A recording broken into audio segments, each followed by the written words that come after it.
What's going on, guys? John here from The Real Talk, back with my review for Star Wars Episode 3, Revenge of the Sith. And I'm kind of excited to talk about this one, guys, because out of the three prequels, this one's the one I really enjoy. And obviously, I feel like, I think someone told George Lucas, hey, you messed up, dude. You messed up, so here are some pointers, Because I feel like the trilogy gets better as it progresses. But real quick, before I get to my review, I just want to mention my experience with it, as I like to do with these films so far. I remember, I think I was in 4th or 5th grade, and I remember before that, before the movie released, me and some of my friends got together and said, hey, you know what? Let's all go see this movie. We're all psyched for it. Let's, ask our parents for money and stuff like that. And let's go watch it right after school, because that's the soonest, I guess the soonest date that we could have watched it, because we couldn't go to the midnight premiere because of school and stuff like that. So I remember it was like minutes before the bell rung when the date ended, and we're just counting down the minutes. And I looked at my friends. I was like, all right, guys, almost. As soon as the bell rung, we all got together. We met at this point in the school. Say, hey, we're all gonna meet here after school, so all my friends could come together. And we stopped by one of my friends' house, and after that, we literally ran to the theater, guys, to the nearest theater. It wasn't that far.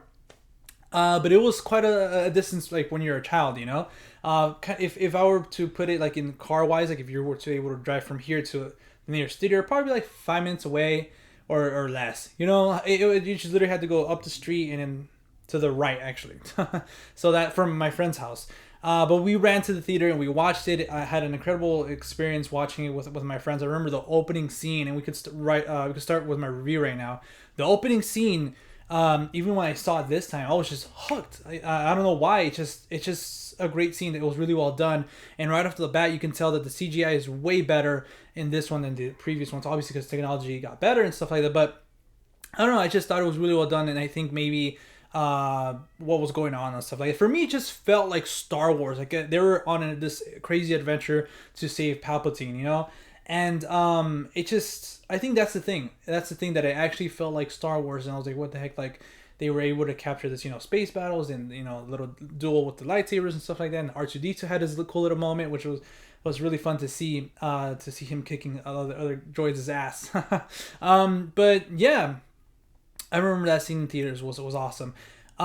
So I guess getting back to my flaws with the first two, I think the dialogue got better in this one. But it's still some spots. It's kind of like, George Lucas, you're not a great writer, in dialogue sense, But a lot of it did improve, and it just talked about the CGI. And to be honest, I feel like, I don't know if it was George's intention, or I don't know how his creative mind worked, but in this movie, there's a lot of little scenes that you can tell were really carefully kind of created or something, or thought of, because there's a lot of great character scenes in that. Those scenes weren't even in the past two, like in the first one, you rarely have those little small character moments when it's just two guys talking, and kind of leading to that opera scene where Palpatine and Anakin are talking, and they talk about Darth Plagueis the Wise, I believe so. And they're going over, and like there's that history, that mythology from this world, and it's it just builds up, and it's it's an incredible scene, and that is in my, I believe, honorable mentions in my top 5 favorite Star Wars moments. You can check that video out again in the link. I'll leave a link to it in the description down below. But there's a lot of those moments. There's some moments with Anakin and Obi-Wan, and even Padme and Anakin, and just, even though dialogue's kind of like, there's a lot of those moments. Even Yoda has some pretty cool dialogue in this film as well.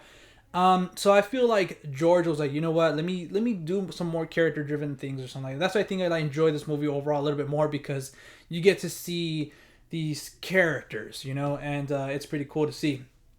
The action in this is pretty good. Obviously, it's the grand finale from the trilogy, and it's what it sets up, the original trilogy, in the sense of, okay, you know what, something really bad happened. Now the Empire is taken over and stuff like that. So obviously, all the stuff with the Jedi's, the last fight in with Anakin and Obi-Wan, which I think,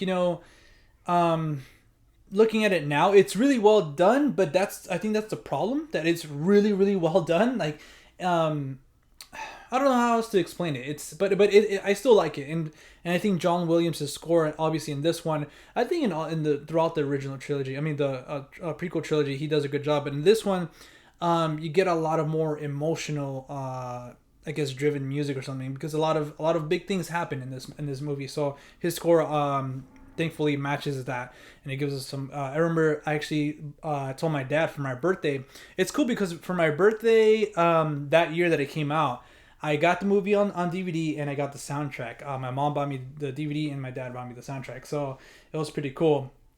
But yeah, all the action stuff is really great. And then one scene in particular that I'm thinking about is obviously the Order 66 thing. It's I had a lot of these moments where I got chills. Like I remember today, I literally just finished it a few hours ago, and just getting chills in a lot of moments, and just thinking about those moments, I'm getting chills right now. That they're just really well done. They're really well set up, and the music again. You know, when Execute Order 66 happens, and you know, after all the Jedi's start dying, and then just that the score, how it just, you know, pops up when Yoda just drops his little stick or whatever, his little walker stick or whatever.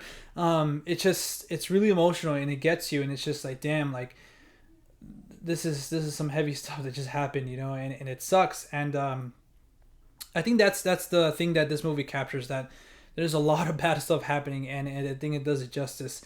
But other than that, guys, I could talk about a little bit of it. I already talked about the Obi-Wan and Anakin fight, but just the emotional punch that you feel of that, you know. It's great to kind of see an action scene, because you can have action, but when action is really well done with, you know, story and stuff like that, and there's character motivations on each side, you know, and the action's just elevated, and I think that scene is one of my favorites as well, and it's also on that video as well, because it shows so emotional. It's these two brothers going, like, fighting and going at each other, and it's the ending too, the dialogue from Obi-Wan. It could have been better, but I still like it. I think the delivery from Ewan McGregor, that's another positive of the movie, that Ewan McGregor is fantastic as Obi-Wan in this, and kind of he channels his inner Alec Guinness as well.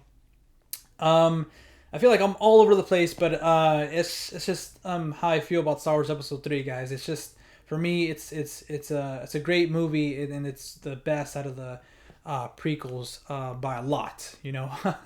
And I don't know, that scene also, there's a lot of scenes between Anakin and Padme, but the one before the Obi-Wan and Anakin fight, you know, where she said, "Hey, you're breaking my heart," that also, like, really got to me for some reason. Natalie Portman, I'm not a huge fan of hers, especially in the Thor films, but in this one, these films, you know, she does what she can, you know, just like the other actors. But yeah, that scene kind of got to me. It kind of always gets me, like, man, that's heartbreaking, stuff like that. But this time just really got me too. Also, when Luke and Leia are born, it's pretty well done scene.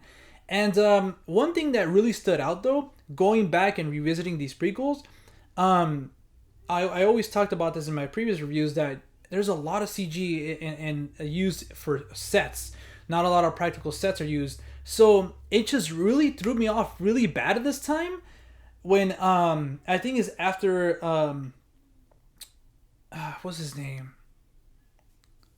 General Organa or something like that, the person who takes in Leia and stuff like that. He says, "Hey, you know what, we gotta find Yoda and Obi-Wan, bring them here." That ship that he's in, it just looks like the original trilogy, like one of those sets, like they use like one of those sets again, you know. And it just takes you, for me, it took me off guard, because it's like, what the heck, like, this is not a CGI, this is an actual set, and this is great to see, you know. Like, I miss this sort of these sets, because it feels like Star Wars. Growing up, you're already used to these sets, and I'm not saying they had to go back and reuse old sets, but just build them. It gives the movie a better, you know, vibe, you know. It just elevates it. So it was really kind of weird to see that, but it was really cool to see that as well. I'm glad they finally used a set. But I don't know what else to say. Also, one moment that I really wanted to talk about too is when Palpatine is confronting Anakin, and he eventually reveals that he's Darth Sidious. I always say dark for some reason.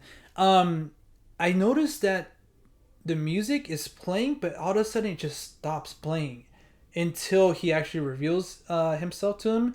The music picks up, but I just thought that was really well done for them to not use music in that little short scene. I think it's like a few seconds, maybe like a minute at most.